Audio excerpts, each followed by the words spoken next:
Now, one of our awards is called the Power of Excellence Award, and is presented to a person for demonstrating excellence in their career and becoming a positive role model.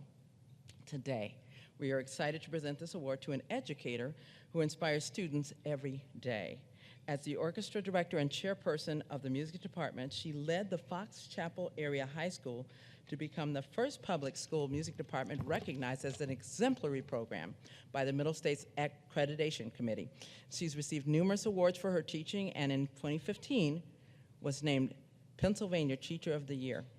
And before I go on, because we were sitting at the same table, and while we were sitting there and we started talking, she's already got a few other things going. Believe it or not, with the doctor that was up here and the homeless, she's going to be taking and doing pop-up concerts at some of the homeless shelters that he's at. That's one thing that started. And also, she started another program that I heard. There's probably a few more that I don't know about, but this particular one is where she takes her students into other areas of your state where they don't have a music program. And some of her own students are making up videos to teach the kids there.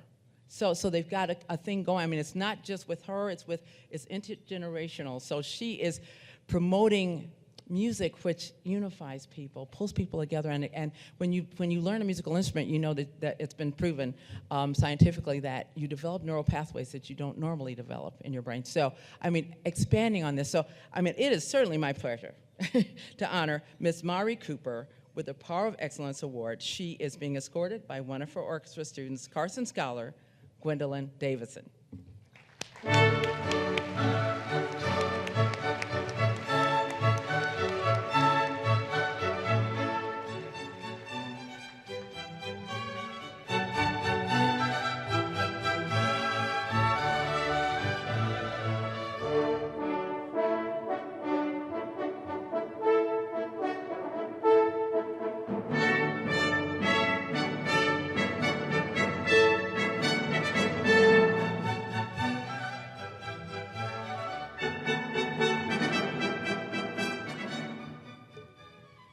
I was nervous, and then Jerome Bettis walked into the room.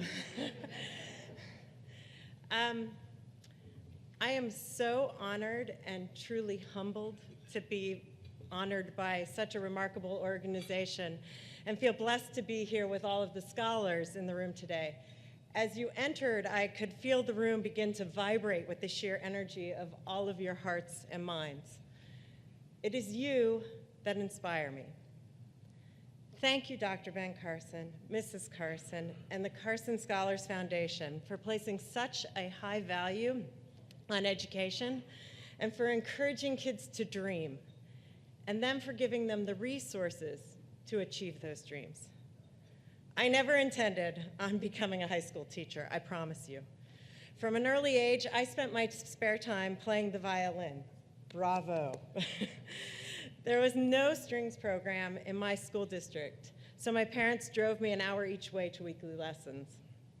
Following graduation from high school, I earned degrees in violin performance from Eastman School of Music, and then spent 10 years as a professional violinist and college teacher.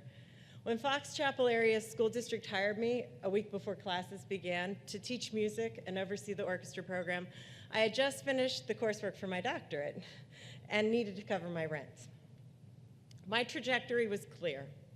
I would spend a year studying for doctoral exams, write my dissertation, and apply for college teaching positions while earning a salary.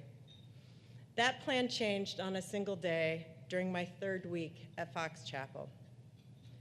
It was a beautiful day, much like today, blue skies and relatively warm weather.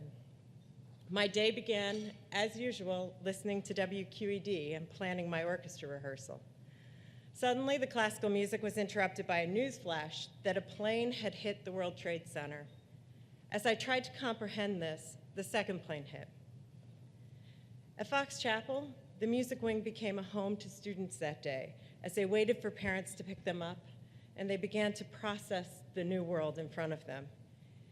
In education, we call moments when learning transcends an immediate lesson plan teachable moments. That day was completely full of them. For me, personally, it was a turning point. At 5 p.m., I walked out of school to an absolutely silent city, looked at the beautiful skies with no clouds or planes, wondering if it would ever feel beautiful again, and thought, I had better get my permanent certification because this is now home. I have found meaning in my life. That day was the beginning of my commitment to teenagers and their education. And when I look out into this room, I am reminded of the power, importance, and blessing of that commitment in my life. I look to you, the scholars, and I see optimism, creativity, and drive. I see intelligence, perseverance, and pride. I see kindness, empathy, and some good humor. Here I am in front of some of the brightest, most talented, and devoted students in the area, and I get that rare opportunity, a pre-arranged teachable moment. For teachers, this is a bit like sighting a unicorn. But what wisdom can I impart? Only this. Success and happiness come when you find and foster meaning and meaningful relationships in your lives. You will have moments of doubt, but when you do, your questions will be answered by turning to ideas, beliefs, and dreams that have given you meaning.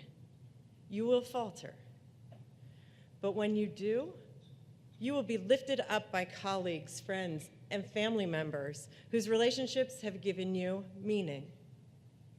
And you will cry. But when you do, you will remember the fulfillment that the pursuit of dreams has given you and the laughter from the relationships you have fostered.